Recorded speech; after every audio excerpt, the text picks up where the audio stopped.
Bismillahirrahmanirrahim. Assalamualaikum warahmatullahi wabarakatuh. Alhamdulillahi rabbil alamin. Allahumma fasalli wa sallim ala sayyidina wa nabiyyina wa maulana Muhammadin Sayyidil Anbiya'i wal Mursalin wa ala alihi wa ashabihi wa azwajihi wa dzurriyyatihi wa man tabi'ahum bi ihsanin ila yaumiddin, amma ba'du. Untuk mempersingkat waktu, mari kita lanjut pelajaran kita. Kemarin kita sudah membahas arkanul khutbah, yakni arkanul khutbatil jum'ah, rukun-rukun khutbah Jumat. Sekarang kita masuk lanjutan pembahasan salat Jumat. Silakan. Keterangan.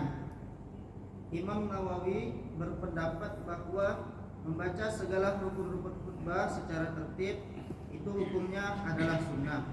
Dan adapun pendapatnya Imam Rafi'i bahwa membaca segala rukun-rukun khutbah itu secara tertib itu hukumnya adalah wajib, dan ini adalah pendapat yang paling kuat.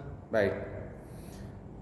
Kemarin urutannya kan rukun khutbah itu pertama mengucapkan alhamdulillah, yang kedua sholawat, yang ketiga wasiat takwa, yang keempat membaca ayat di salah satu khutbah. Ini khutbah pertama atau khutbah kedua boleh. Cuman orang kita biasanya dua-duanya dibaca. Yani ayat Quran di khutbah pertama dibaca, di khutbah kedua juga dibaca. Dan khutbah yang kelima, rukun khutbah yang kelima adalah berdoa untuk kemaslahatan muslimin dan muslimat. Ini doa dibaca yang wajib adalah di khutbah kedua. Di khutbah pertama tidak wajib, cuman orang kita biasanya berdoa juga di khutbah pertama. Jadi intinya kebanyakan orang kita, dan ini alhamdulillah saya pribadi mengatakan sangatlah baik sekali, membaca rukun khutbah lima-limanya ini di khutbah pertama, di khutbah kedua. Mengucapkan hamdalah, salawat kepada Nabi Muhammad sallallahu alaihi wasallam, wasiat takwa, membaca ayat Al-Quran atau surah, kemudian berdoa. Nah ini 5, alhamdulillah orang kita, ustadz-ustadz kita itu membacanya di khutbah pertama dan khutbah kedua. Menurut Imam Nawawi, hukumnya tidaklah wajib membacanya secara berurutan. Tadi kan urutan pertama kan hamdalah, salawat, wasiat takwa, ayat, kemudian doa. Menurut Imam Nawawi, biarpun terbolak-balik nggak apa-apa. Wasiat takwa dulu, baru ngucapin alhamdulillah, atau alhamdulillah dulu, baru wasiat takwa, baru salawat.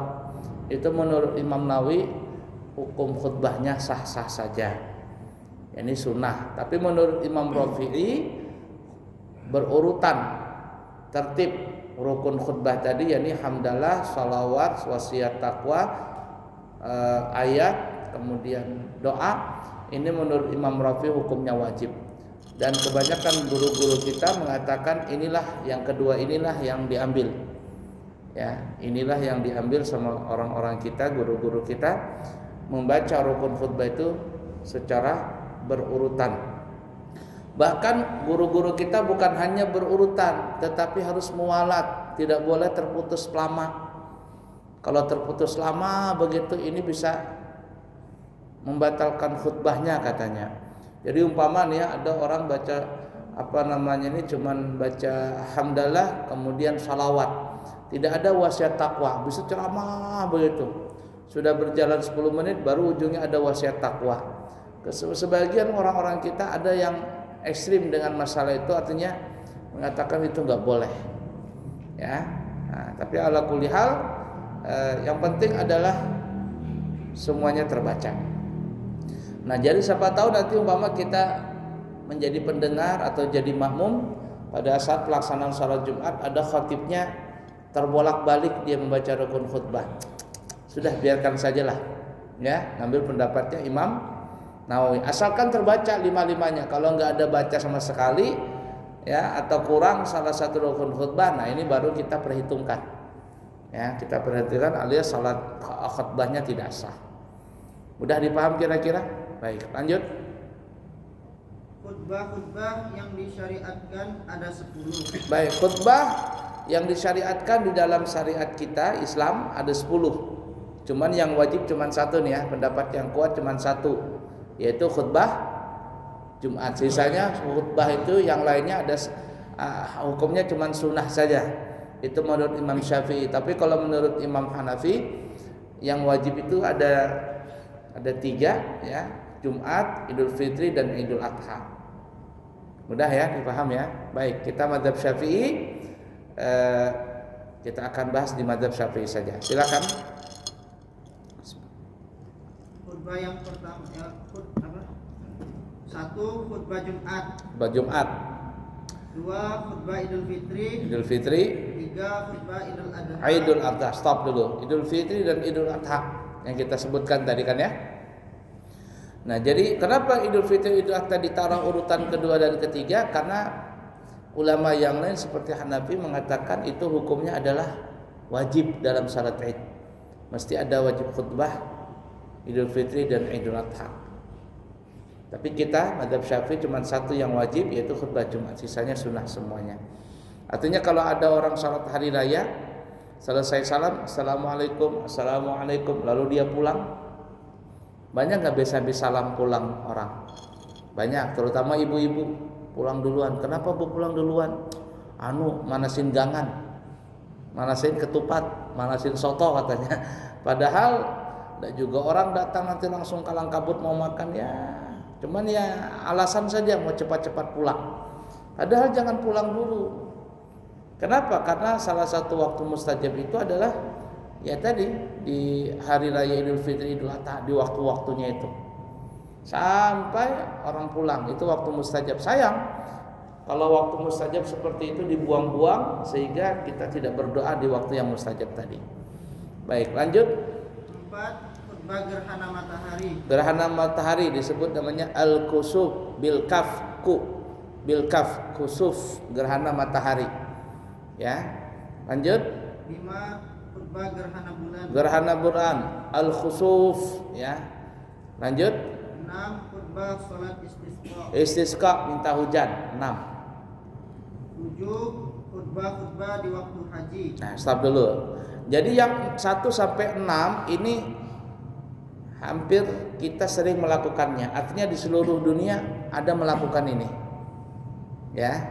Di seluruh dunia 6 khutbah ini Jumat, Idul Fitri, Idul Adha, gerhana matahari, gerhana bulan dan istisqa. Di seluruh dunia bisa saja melakukan 6 khutbah ini. Dan rata-rata orang yang melakukan 6 khutbah ini pasti ada salatnya. Ada salatnya ya. Baik. Kemudian yang ketujuh tadi apa? Khutbah di waktu haji. Dia waktu haji. Artinya kalau di waktu haji berarti cuma ada di Mekah sana. Di kita di Indonesia khususnya enggak ada. Nah, makanya dari 1 sampai 6 di seluruh dunia bisa melakukan khutbah yang 6 tadi. Tapi yang urusan ketujuh ini dan seterusnya hanya ada di musim haji, yakni di kota Mekah. Apa itu? A. Di Mekah, hari yang ketujuh bulan Zulhijjah yang dikenal dengan Yaumuz Zina. Nah, yang ketujuh, yakni tanggal 7 Zulhijjah. Ini biasanya ada khutbah. Apakah ada ya apa enggak ya? Sebenarnya ada, tapi di mana itu yang ada di tanggal 7? Waktu biasanya waktu apa ini? Waktu pagi kalau nggak salah. Ya, jadi ibarat kata itu apa? Memberikan semangat ya, memberikan semangat kepada apa ya? Kepada jamaah haji supaya betul-betul dalam pelaksanaan haji. Karena nanti tanggal 8 itu 8 Zulhijjah tarawih, mereka sudah mulai berjalan menuju ke Mina. Malam tanggal 9 tidur di Mina.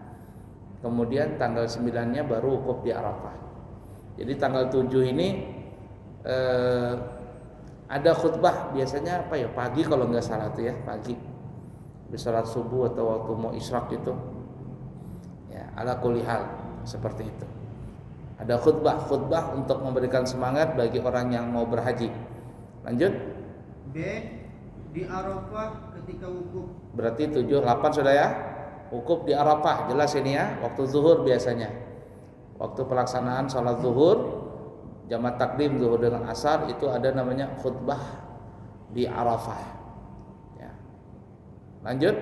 C. Di Mina pada hari nahar. Ada hari nahar ya, hari penyembelihan berarti tanggal 10. Tanggal 10 itu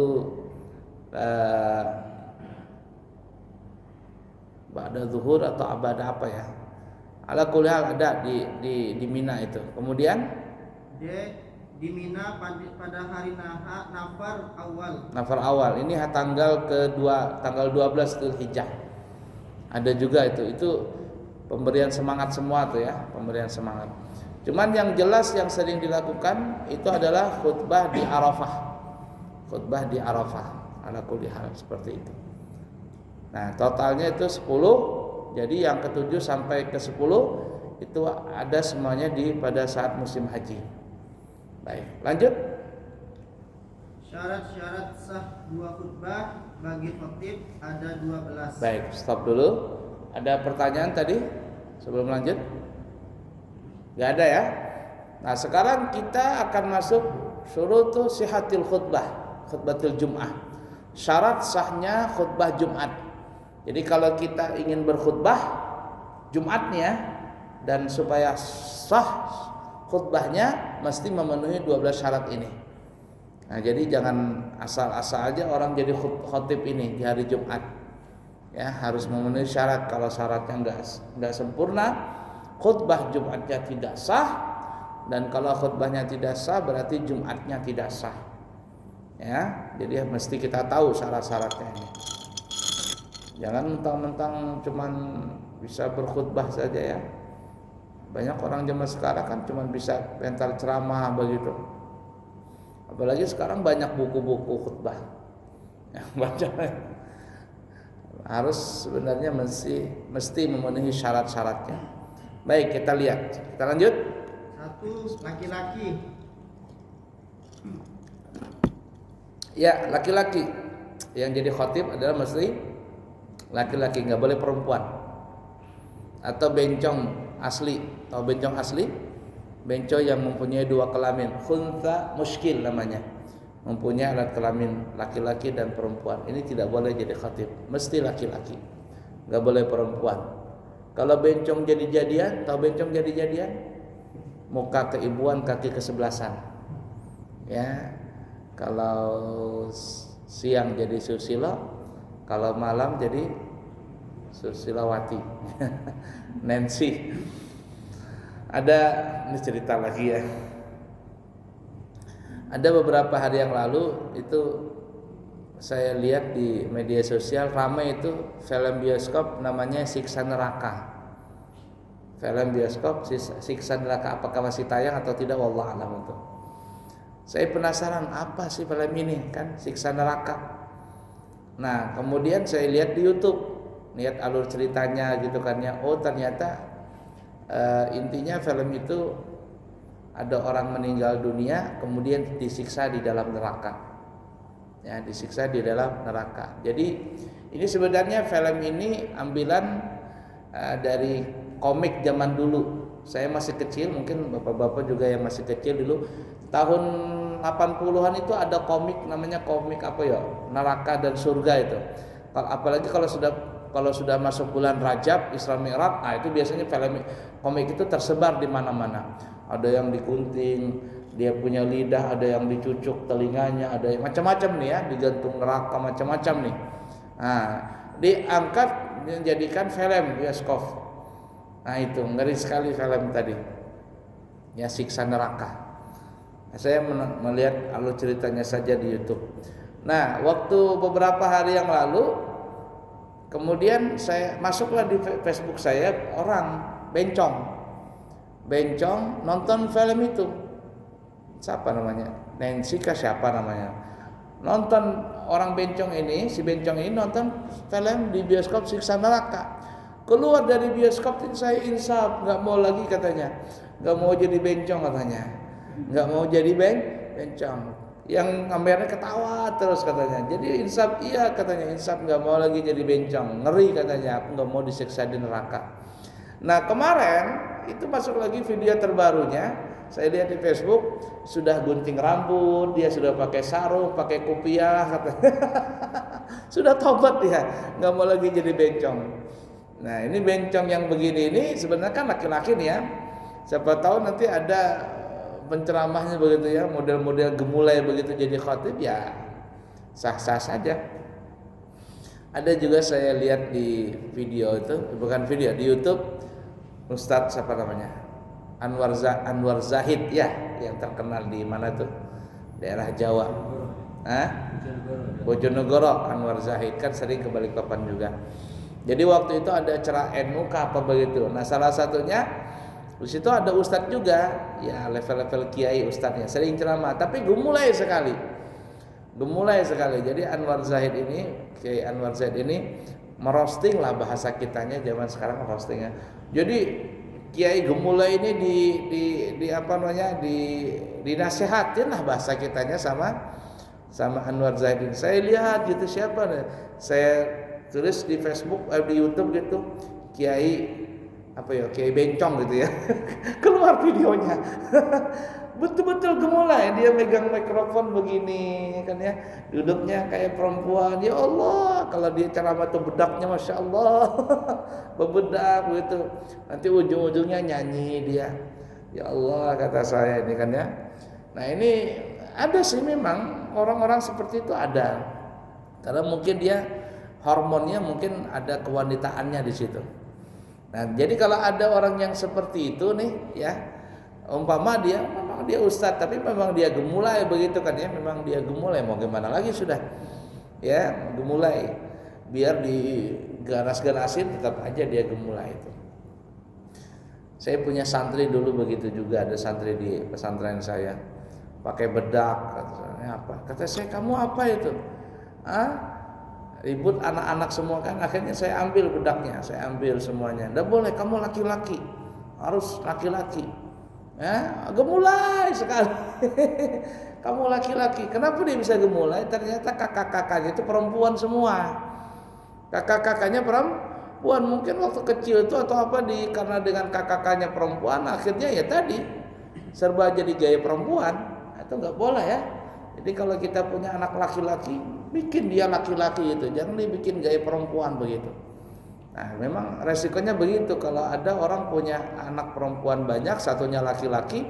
Terkadang anak-anak yang perempuan ini kepada adiknya yang laki-laki itu dikasih baju perempuan, diikuti main perempuan, main masak-masakan ini itu. Jadilah dia gemulai. Jadilah laki-laki, harus laki-laki, kelahi begitu ya, Pak. Bukan juga harus kelahi ya, artinya gaya laki-laki, main kelayangan begitu apa begitu ya, laki-laki. Nah begitu juga sebaliknya, ada anak perempuan, saudaranya laki-laki semuanya. Nah, ini bisa jadi laki-laki juga perempuan, disuruh main bola apa, jadi tomboy juga akhirnya. Ya, ala kulli seperti itu. Nah yang kita bahas tadi, kalau umpama ada orang yang gemulai alias bencong jadi-jadian tadi ya, taubat dia, kemudian umpama jadi ustaz, tapi gayanya tetap perempuan, gaya perempuan, gemulai, namanya gemulai gimana sudah. Dia jadi khatib ya sah-sah saja. Ya, cuman kita aja mendengarnya geridik begitu. Geli jadinya. Nah, tapi kalau ada yang bencong asli yang mempunyai dua kelamin, alat kelamin laki-laki dia punya, alat kelamin perempuan dia punya, maka tidak boleh menjadi khatib. Udah ya? Baik, mesti laki-laki tulen. Lanjut. Syarat yang kedua, suci dari hadas kecil dan besar. Apabila khatib batal, maka dia berwudu kembali, dan kalau dia mau jadi khatib kembali, maka dia harus mengulangi segala rukun-rukun khutbah dari khutbah pertama, atau bisa saja digantikan dengan orang lain, tetapi dengan syarat orang yang menggantikan itu mendengar dari pertama segala rukun-rukun khutbah. Baik. Jadi ini perhatikan, kalau khutbah Jumat itu sang khatib mesti berwudu, bersih dari hadas kecil, dan juga bersih dari hadas besar. Kalau sang khatibnya ada berwudu, tidak sah. Atau khatibnya berwudu tapi belum mandi junub, tidak sah. Ya, atau mandi juga cuman bukan niat mandi junub, nggak sah. Ya, ini pengalaman ya, mohon maaf pengalaman pribadi saja. Waktu dulu saya baru pengantin baru, ya, habis pengantin baru kan ya, job juga nggak terlalu banyak, masih ada baru beberapa bulan begitu. Kemudian saya belum bisa pakai motor, belum bisa pakai mobil, belum apa-apalah namanya, baru datang dari Hadramaut. Jadi subuh habis sholat sholat subuh Jumat, ya tidak ada kerjaan begitu, namanya masih bujangan, ya akhirnya bermesraan lah dengan istri, bermesraan. Nah kemudian jam 10 pagi ini kan mau khutbah Jumat nih, ditelepon supaya khutbah Jumat di perumahan Regensi. Akhirnya saya mandi, tapi saya lupa niat mandi junub. Niatnya mandi Jumat saja. Aku niat mandi Jumat sunnah karena Allah Ta'ala. Nah selesai mandi, pakai baju gamis, pakai jubah, pakai bolang, lengkap sudah, ganteng sudah. Datang mobil jemputan, tret begitu. Pak, ayo kita naik. Astagfirullah, kata saya lupa Pak. Tunggu sebentar ya, tunggu sebentar. Saya pulang sebentar, tunggu kata saya, tunggu sebentar. Akhirnya saya pulang ke rumah, mandi dulu semuanya, kan sudah bersih. Tidak perlu pakai sabun, sudah mandi aja, aku niat mandi junub mengangkat hadas besar kalau basah semuanya, ya, tidak perlu pakai sabun, yang penting basah. Selesai, tidak usah berwudu karena belum nggak batal, langsung andukan, langsung pakai baju kembali ke mobil. Kan gitu tuh. Sering kita, bukan sering, artinya itu pernah pengalaman pribadi begitu. Nah ya, Nabi pun pernah. Jadi waktu itu Nabi mau mimpin sholat, sudah mau sholat nih, tinggal takbiratul ihram, Nabi ingat. Akhirnya Nabi masuk ke kamar, ke rumah beliau. Kemudian tidak lama beberapa saat kemudian beliau keluar. Dan di situ tetesan air beliau masih ada netes di jenggot Nabi. Lalu Nabi bilang, tadi aku lupa mandi junub. Belum mandi junub. Nah ini menunjukkan hukum bahwa orang yang mau sholat itu wajib terangkat hadas besarnya. Paham ya? Nah begitu juga khutbah Jumat, tidak boleh batal dari awal sampai selesai khotib, itu mesti berwudu. Nah kalau seandainya sang khatib lupa, batal wudunya, ya batal wudunya, bagaimana? Maka ya tidak boleh dia lanjut. Caranya gimana? Kalau tidak ada yang mengganti, maka dia berwudu lagi, kemudian dia kembali menjadi khatib dan mengulang semua rukun-rukunnya.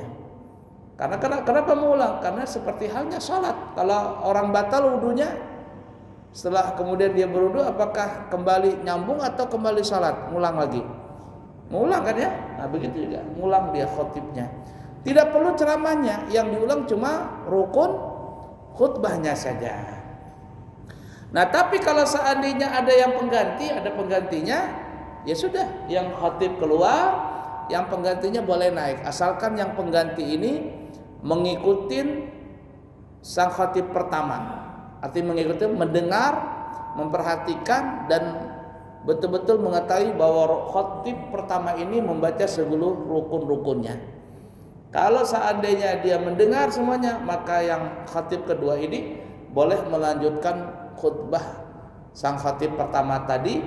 Tidak perlu ceramahnya. Kalau ceramahnya kan berbeda nanti. Yang diperlukan itu cuma rukun khutbahnya saja. Udah dipaham kira-kira? Ini ada pengalaman ya, pengalaman buruk, tapi bukan saya, dan mudah-mudahan jangan terjadi ya. Naudzubillah min dzalik, ya, jangan terjadi kepada kita. Ada salah satu masjid di Penajam, saya tidak sebutkan masjidnya, pokoknya daerah Penajam. Jadi waktu itu orang ini sebelumnya sering undang saya, ya ceramah maulid apa sering kan ya. Nah waktu itu setelah hari raya, orang ini pengurusnya datang ke Balikpapan ketemu dengan saya. Dia cerita, katanya, Pak, ada kejadian yang sangat memalukan di masjid kami waktu hari raya itu. Kata saya, kejadian apa? Ini katanya ketua masjid kami, di masjid kami itu orangnya otoriter. Sudah otoriter, pelit, pokoknya serba jelek lah. Orangnya pelit, ini itu. Sebenarnya masyarakat ini, terutama pengurus yang lain, kepingin memberhentikan sang ketua ini, tapi tidak ada kesempatan karena waktu masih menjabat kan ya, masih menjabat sebagai ketua masjid. Intinya orang pada nggak suka dengan sang ketua ini. Nah waktu hari raya dia tidak mau mencari khotib yang lain, dia kepingin yang jadi khotib supaya kan dapat duitnya kan ya. Kan lumayan kalau khotib hari raya kan lebih besar daripada khotib Jumat, daripada khutbah Jumat. Ringkas kata, dia jadi khotib pada hari raya itu. Apa yang terjadi? Mungkin Allah ingin memberhentikan orang ini secara tidak baik, karena memang kelakuannya buruk ya, korupsi lah, macam-macam lah pokoknya lah. Intinya orang nggak suka sudah dengan ketua ini, cuman nggak bisa memberhentikan. Ketika sang ketua ini jadi khatib Jumat, dia berkhutbah, tiba-tiba di tengah khutbah itu dia sakit perut. Sakit perut. Lalu apa yang terjadi? Na'udzubillahi min dzalik, nasallallahu alaihi. Dia mencret di mimbar tadi. Mencret nih di mimbar sampai terkeluar tuh mencret pokoknya sealam ini, mohon maaf, tahi aja tahambur. Nih, khatib tadi ributlah hari raya itu. Pokoknya enggak karuan sudah hari raya itu dah. Entah ada salah apa enggak. Penuh dengan tahi. Tercirit di mimbar, kemudian di lantai ini tahambur, kotorannya dia sampai keluar. Kita pokoknya kacau pada hari itu Pak. Tapi itulah cara Allah ingin menjatuhkan dia dengan cara yang hina. Nah setelah kejadian itu dia tidak lagi datang ke masjid dan memberhentikan diri. Ya karena ulah dia sendiri itu, Allah ingin menghancurkan orang seperti itu. Pokoknya sampai hari kiamat malu tuh Bang dah. Catatan dalam sejarah ketua masjid yang zalim jadi khatib dan tercirit di mimbar. Itu kalau difilmkan sinetron ramai itu. Ya ala kulli hal seperti itu. Bismillah.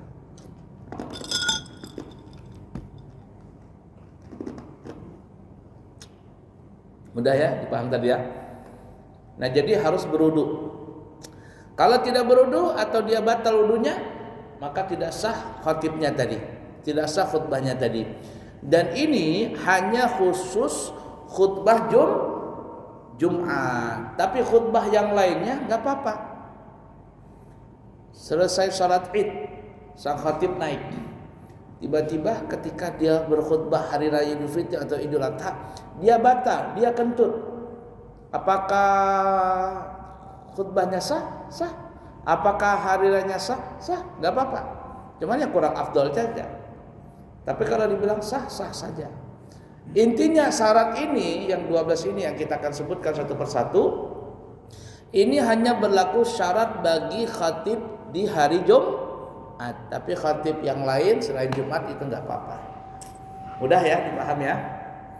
Baik, lanjut.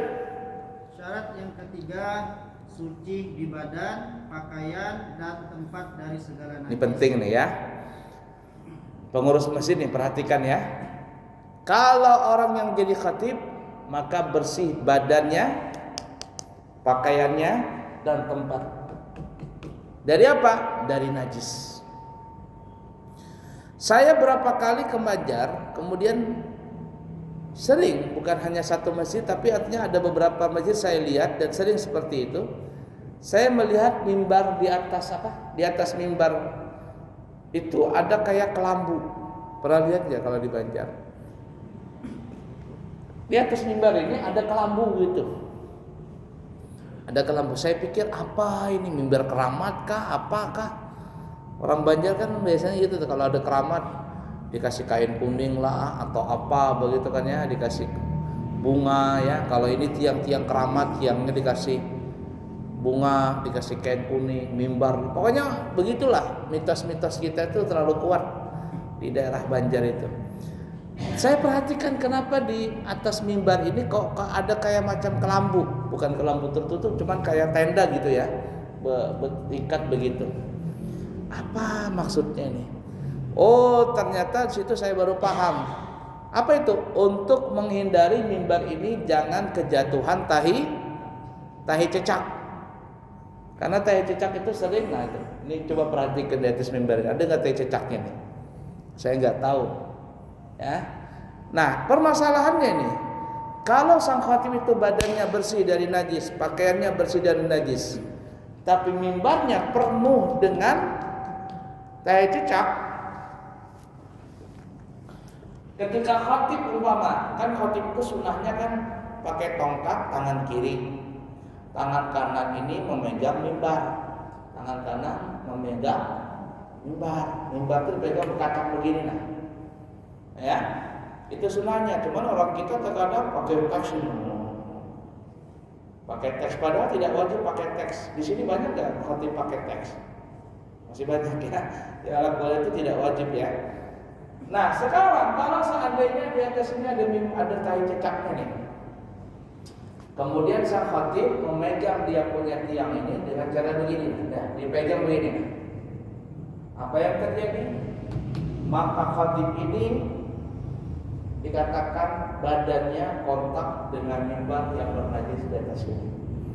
Di sini yang bisa menjadikan sang khatib tadi khutbahnya tidak sah. Terus terang, saya pribadi kalau jadi khatib itu sangat khawatir sekali.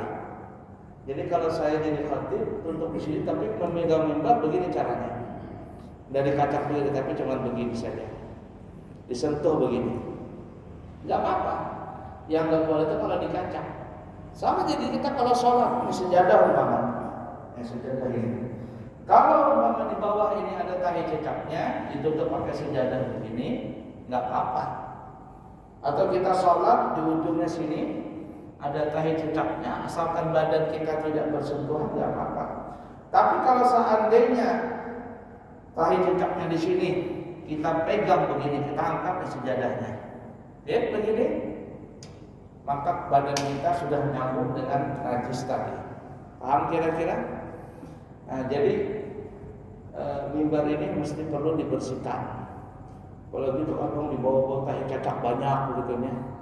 Di mimbar sini tahi cecak banyak, itu masjidnya itu kasihan juga.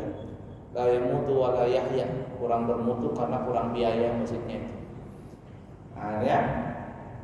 Ada pernah lagi kejadian, ini pernah terjadi, yakin aja kejadian nyata. Saya sendiri yang mengalaminya. Waktu itu saya tidak sebutkan masjidnya. Saya jadi khatib Jumat waktu itu. Lalu saya pegang tongkatnya, itu sering saya lakukan. Kalau saya megang tongkat, saya putar-putar tongkat dulu tuh. Saya lihatin ada najisnya apa enggak. Hampir setiap kali saya jadi khatib, saya putar, pegang tongkat, saya putar tongkat itu, sebab ada najisnya. Nah waktu itu benar kejadian, ada 2 biji tahi cecak nempel di tongkat itu. 2 biji tahi cecak nempel di tongkat itu. Oh kata saya tahi cecak nih. Saya bilang sama pengurus masjidnya, Pak ini tolong ambil air siram ini, bersihkan siram. Kenapa Pak? Itu tahi cecak kata saya. Ini najis, jadi bawa keluar siram. Akhirnya diambilnya, tapi nggak datang mimbarnya tongkatnya setelah itu. Ya akhirnya saya berkhutbah nggak pakai tongkat, toh nggak masalah juga. Nah jadi hati-hati tahi cecak ini. Nah begitu juga saya sarankan juga khususnya kepada masjid ini. Ini yang begini nih, sebagian guru nggak mau pakai ini, sebagian guru nggak mau pakai yang seperti ini. Kenapa? Karena kalau seandainya nih di ujung tuh tahi cecak nempel di sini sini di kabelnya ini, sang imam pakai ini atau khatib pakai itu, selesai, salatnya imam tidak sah. Nah sebaiknya dari pesantren saya pakai yang seperti itu. Apa? Pakai wireless. Yang sekarang kan ada model yang baru begini. Tapi tanpa pakai kabel, tidak perlu pakai baterai, cepat ngecas. Nanti dicas kan ya, sehari dicas. Itu nggak perlu beli baterai, nggak perlu apa-apa. Yang penting selama dia mesinnya masih bagus, kita cas aja. Casnya pakai kabel itu, kabel HP. Nah, habis itu kita pakai di telinga, enak lagi, suaranya lebih lantang kan ya. Kemudian ini nggak sakit telinga, nggak terlalu sakit. Kalau ini kan terlalu sakit, Itu enggak. Ya cari kualitas yang bagus. Harganya saya beli kemarin tuh 600 ke 700 tuh. Ya. Nah, kalau yang bagus ada lagi. Yang 1.300.000 itu satu boxnya ada 2 biji ininya. Ada 2 biji. Nah, kalau yang 600 cuma 1 biji.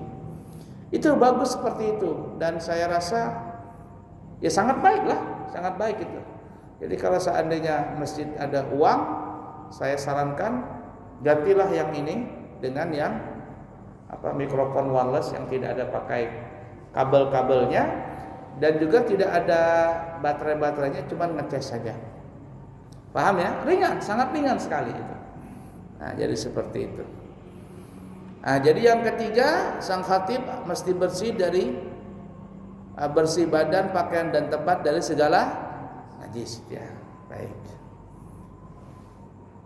Ada pertanyaan? Tidak ada. Baik, cukup dulu ya. Insyaallah nanti kita sambung.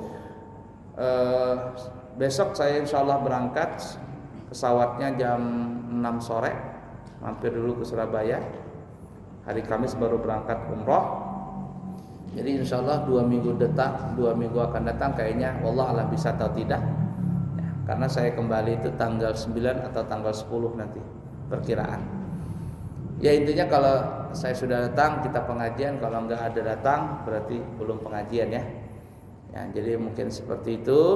Dan atas nama pribadi saya minta maaf kalau ada salah dan khilaf selama kita belajaran.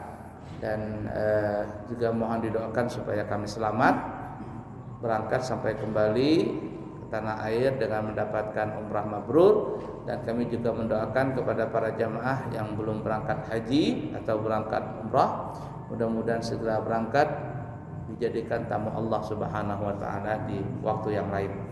Amin, Allahumma amin ya rabbal alamin. Cukup sekian. Subhanakallahumma wa bihamdika asyhadu an la ilaha illa anta astaghfiruka wa atubu ilaik. Wa akhiru kalam, wassalamu alaikum warahmatullahi wabarakatuh.